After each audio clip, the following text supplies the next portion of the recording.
ભવસંભવ ભીતિભેદનમ સુખ સંપદ કરુણાનિકેતનમ વ્રતદાન તપ ક્રિયાફલમ સહજાનંદ ગુરુમ ભજે સદા. સર્વ અવતારી સર્વ કારણના કારણ આપણા સૌના મોક્ષદાતા ઈષ્ટદેવ ભગવાન શ્રી સ્વામિનારાયણ. સ્વામિનારાયણ સંપ્રદાય દક્ષિણ વિભાગ અધિષ્ઠાતા દેવ, જેમના સાનિધ્ય અને છત્રછાયામાં આ દિવ્ય બાળ ઉત્સવ ઉજવાઈ રહ્યો છે, એવા વડતાલવાસી શ્રી લક્ષ્મીનારાયણ દેવ હરિકૃષ્ણ મહારાજ, રાધાકૃષ્ણ દેવ દ્વારકાધીશ, ધર્મદેવ ભક્તિ માતા અને વાસુદેવ નારાયણના દિવ્ય સાનિધ્યમાં સભામાં ઉપસ્થિત પરમ પૂજ્ય સનાતન ધર્મ ધુરંધર શ્રી 1008 આચાર્ય પ્રવર શ્રી અજેન્દ્ર પ્રસાદજી મહારાજ, શ્રી પરમ પૂજ્ય પિતાશ્રી અનુજ બંધુ અમારા લાલજી મહારાજ, અને જેમને આ 5 દિવસ તમારી વચ્ચે રહીને આ સુંદર આયોજનને ખૂબ સુંદર રીતે માણ્યો છે, એવા અમારા બંને બાળલાલજી યજ્ઞેન્દ્ર પ્રસાદજી અને દિગ્વિજેન્દ્ર પ્રસાદજી મહારાજ, બંને બાળલાલી રાજા રાજનંદની કુંવરબા અને હરિનંદની કુંવરબા, સમસ્ત આયોજક સમિતિના તમામ યુવાનો અને તમે બધાએ બાળકો જેને કે આ પ્રસંગની અંદર મન મૂકીને લાભ લીધો, એવા તમામ બાળકોને અમારા હૃદયપૂર્વક જય સ્વામિનારાયણ. વાલા ભક્તો, આપણે જેમ હમણાં વાત કરી કે જીવનની અંદર હંમેશા જીવનનું ઘડતર સદસંસ્કારથી થાય છે. સ્કૂલની અંદર પણ આપણે જ્યારે અભ્યાસ કરતા હોઈએ ત્યારે પાઠશાળાની અંદર, સ્કૂલની અંદર આપણને વ્યવહારિક શિસ્ત એટલે કે ડિસિપ્લિન શીખવાડવામાં આવતી હોય છે, જેની અંદર આપણી વાણી કેવી હોવી જોઈએ, આપણો વિવેક કેવો હોવો જોઈએ, આપણી પર્સનાલિટી કેવી હોવી જોઈએ, એ વગેરે ઉપર આપણને સમજણ આપવામાં આવે છે. પણ એની સાથે સાથે વ્યવહારિક જગતને જેમ વ્યવહારિક શિસ્તતાની જરૂર છે, એમ આધ્યાત્મિક જગતને આધ્યાત્મિક શિસ્તતાની પણ જરૂર છે. અને એ જે સંસ્કાર જેને આપણે સનાતન ધર્મની સંસ્કૃતિ કહીએ છીએ, એનું સિંચન, એનું ઘડતર પણ જીવનના બહુમૂલ્ય પાસાઓમાંનું એક પાસું છે. સંસારની અંદર માત્ર ખાવું પીવું અને મોજ કરવી એ સંસારનો ધ્યેય નથી, અથવા તો એ મનુષ્ય જન્મની સાર્થકતા નથી. પણ એવું આદર્શ જીવન જીવીએ કે જેના દ્વારા આપણા જીવનનું શ્રેય થાય, આપણા આત્માનું કલ્યાણ થાય, અને બીજી પેઢી એટલે કે આપણી આવનાર પેઢી એના માટે આપણે પ્રેરણારૂપ બનીએ, એવું જ્યારે જીવન જીવીએ ત્યારે આપણે એને આદર્શ જીવન કહીએ છીએ. આપણે ઘણી વખત પ્રસંગોની અંદર ધ્રુવ, પ્રહલાદ ઇત્યાદિના આપણે પ્રસંગોને સાંભળ્યા છે. એ નાની નાની અવસ્થાની અંદર જેને ભગવાન પ્રાપ્તિનો, પોતાના આત્મકલ્યાણનો અને સંસારમાંથી, આ જગતમાંથી જે કાળ કર્મ અને માયાના બંધન, જન્મ મરણના ફેરામાંથી ટળવાનો જેને સંકલ્પ જાગૃત થયો, પછી એ ઉંમર નથી જોઈ. ઘણી વખત આપણને એમ થાય અમે તો નાના બાળકો છીએ, અમે શું કરી શકીએ. પણ તમે બધા જો સ્કૂલમાં ભણ્યા હશો ને, એક પાઠ આવતો હતો સાયન્સની અંદર, ફિઝિક્સની અંદર, એની અંદર એક એવો પરીક્ષણ એક્સપેરિમેન્ટ કરવામાં આવતો, અને તમને કદાચ જો યાદ આવે તો, કે એક અંધારી રૂમની અંદર અથવા તો એક ડબ્બાની અંદર એક વૃક્ષને વાવવામાં આવે, નાનું બીજ વાવવામાં આવે, અને એને ચારે બાજુથી બંધ કરવામાં આવે. ફક્ત એક બાજુથી પ્રકાશ એટલે કે લાઇટ અંદર આવે, હવા આવે, એના માટે એક છિદ્ર કરવામાં આવે, કાણું કરવામાં આવે, અથવા તો રૂમની અંદર બંધ કર્યું હોય તો એક વેન્ટિલેશન બારી જેવું કંઈક મૂકવામાં આવે. અને એ પરીક્ષણની અંદર એવું બતાવતા, એવું સમજાવતા કે જે બાજુ પ્રકાશ છે, જે બાજુ વાયુ છે, પવન જ્યાંથી આવે છે, જ્યાંથી અજવાળું આવે છે, એ વૃક્ષનો દિશા એ તરફ ઝૂકે છે. એ તરફ આવું ભણ્યા છે, યાદ આવે છે કંઈ છોકરાઓને? હા, કે જે તરફથી પ્રકાશ આવે એ તરફ ઝુકાવ થાય અને એનો વિકાસ એ રીતે થાય છે. એ આપણને સંસારની અંદર એક બહુ સુંદર બોધ આપે છે કે જીવનની અંદર જો જીવનને સારું અને સુદૃઢ બનાવવું હોય તો જ્યાં સત્યનો પ્રકાશ હોય, જ્યાં સિદ્ધાંતનો પ્રકાશ હોય, એ પ્રકાશ તરફ આપણે વળીએ તો વિકસિત થઈએ.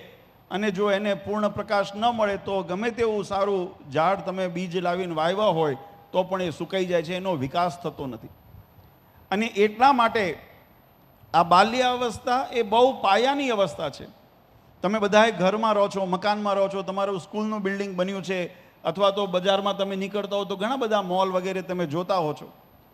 પણ એ જે ઇમારત ઊભી થઈ છે, જે બિલ્ડિંગ ઊભું થયું છે, એને મજબૂતીથી જો પકડી રાખ્યું હોય, એને સ્થિર રાખ્યું હોય તો એનું કારણ એના જે પાયા નાખવામાં આવે, એના જે ફાઉન્ડેશન કરવામાં આવે, એ જ્યારે મજબૂત હોય ત્યારે આખી ઇમારત ઊભી હોય છે. એમ આપણા જીવનની અંદર હજુ આપણી અવસ્થા બાલ્યાવસ્થા છે, પણ આ અવસ્થા ફાઉન્ડેશન ઘડતરની અવસ્થા છે, પાયાના ઘડતરની અવસ્થા છે. અને જેને પોતાના જીવનમાં પાયા મજબૂત કરી લીધા એ આખી જિંદગી એની ઇમારત એ કાયમ બુલંદ રહેશે, એને ક્યારેય કોઈ વાંધો નહીં આવે. આ આપણો સનાતન ધર્મ છે. વિશેષ સમય નથી લેવો. તમને બધાને ખૂબ ખૂબ અમે અભિનંદન આપીએ છીએ. બધાય બાળકો આવા ધોમધકતા તાપની અંદર, તમે બધા અહીંયા આગળ, અમને ખબર છે આપણી પાસે સગવડ સુવિધાઓ બહુ ઓછી છે, પણ છતાંય પોતાનો ઉત્સવ જાણીને જે બધાય બાળકો 5-5 દિવસથી અહીંયા આવ્યા, જેવી સગવડ અહીંયા આગળ અમે ઉપલબ્ધ કરાવી શક્યા એની અંદર તમે બધાએ સમાવેશ કરી સંતોષ કર્યો. બને ત્યાં સુધી બધાને સારું જમવું ને સારું રહેવાની ઉતારવાની વ્યવસ્થા થાય એના માટે પ્રયત્ન કર્યો હતો. પણ તમે જાણો છો બધાએ કે જગ્યા નાની ને તમે બધા બહુ ઝાઝા છો. અમારે તો હતું 1000-1500 ઉનાળામાં આવશે, પણ તમે બધા 25,000 3,000 જેટલા છોકરાઓ અહીંયા આગળ ભેગા કરી દીધા. મેં ગયા વખતે પણ કીધું હતું. એ બહુ આનંદની વાત છે, ગૌરવની વાત છે કે આજે સંપ્રદાયનું ભવિષ્ય એ તમારા બધાના માધ્યમથી એ સુદૃઢ થવા જઈ રહ્યું છે. અને બધાને પાયાના સિદ્ધાંત, જો આમાં ઘણું બધું તમે જાણ્યું હશે, શીખ્યા હશો, તમને નવા કીર્તનો, પૂજાની રીત, કથા, વાર્તા, ઉપદેશ, ગમે તે તમને ઘણું બધું અહીંયા આગળ પીરસવામાં આવ્યું છે. તમારી હવે જવાબદારી બાળકોની એ બને છે કે એને તમે ઘરે જઈને વાગોળતા રહેજો, નહીં તો ભૂલી જશો પાછા. આપણે ઘણું કોઈ કામ વારે ઘણા સમય સુધી છોડી દઈએ, પછી વિસરાઈ જાય, ભૂલાઈ જવાય.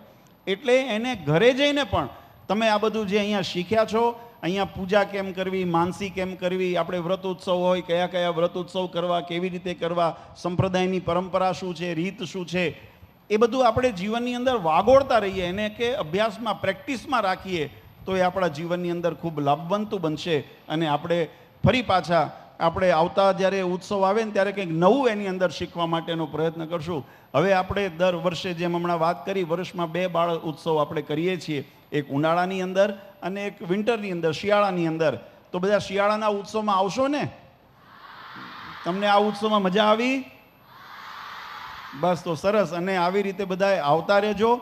જે અહીંયા આગળથી ઉપદેશ અને સમજણ આપવામાં આવી છે એને જીવનમાં દ્રઢ કરજો. આપણા માટે ગૌરવની વાત એ છે, જો ભગવાનના નામે ઘણું બધું સંસારમાં ચાલતું હોય, પણ આપણા માટે ગૌરવની વાત એ છે, તમે માથું ઊંચું કરીને કહી શકો કે અમે મૂળ ભગવાન સ્વામિનારાયણ સ્થાપિત સંપ્રદાયના આશ્રિત છીએ. તમે માથું ઊંચું કરીને ગર્વથી કહી શકો અમે સ્વામિનારાયણ ભગવાનને સ્થાપિત લક્ષ્મીનારાયણ આદિ દેવોને વફાદાર હરિભક્તો છીએ. તમે માથું ઊંચું કરીને ગર્વથી કહી શકો કે અમે ભગવાન સ્વામિનારાયણ સ્થાપિત મૂળ આચાર્ય પરંપરા, એના પરમ પૂજ્ય આચાર્ય મહારાજ શ્રી અજેન્દ્ર પ્રસાદજી મહારાજ, અસૌ ગાદીવાળા પૂજ્ય માતુશ્રી, એમના આશ્રિત હરિભક્તો છીએ. તમે ગર્વથી કહી શકો કે અમે ભગવાન સ્વામિનારાયણની શિક્ષાપત્રીને અનુસરનારા હરિભક્તો છીએ. આવું જ્યારે ગૌરવ આપણા જીવનની અંદર દ્રઢ થશે ને ત્યારે તમે બીજા બધા ઝાંખા પડી જાય આપણી આગળ.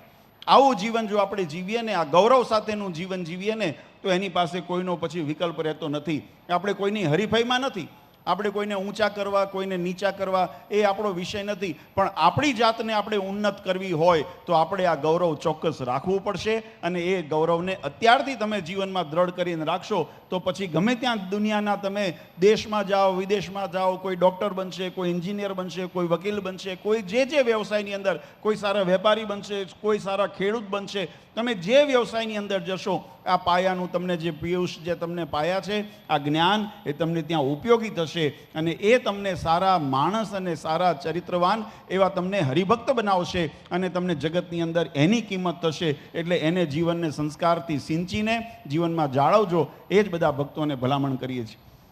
વધારે સમય નથી લેવો.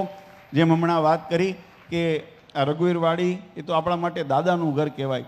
અને જેમ રજાઓની અંદર કાં તો મામાના ઘરે કાં તો દાદાના ઘરે જતા હોઈએ બાળકો, બરાબર? તો આજે આપણે અહીંયા આગળ તમે બધા દાદાના ઘરે આવ્યા છો અને જે તમને અહીંયા આગળથી સુંદર અહીંયા આગળ આનંદ વિનોદ કરાવીને સાથે સાથે જ્ઞાન તમને પીરસવામાં આવ્યું છે એને ભાતું કરીને લઈ જજો અને બધાએ ખૂબ ભગવાનનું ભજન કરજો અને ડાયા થઈને રહેજો.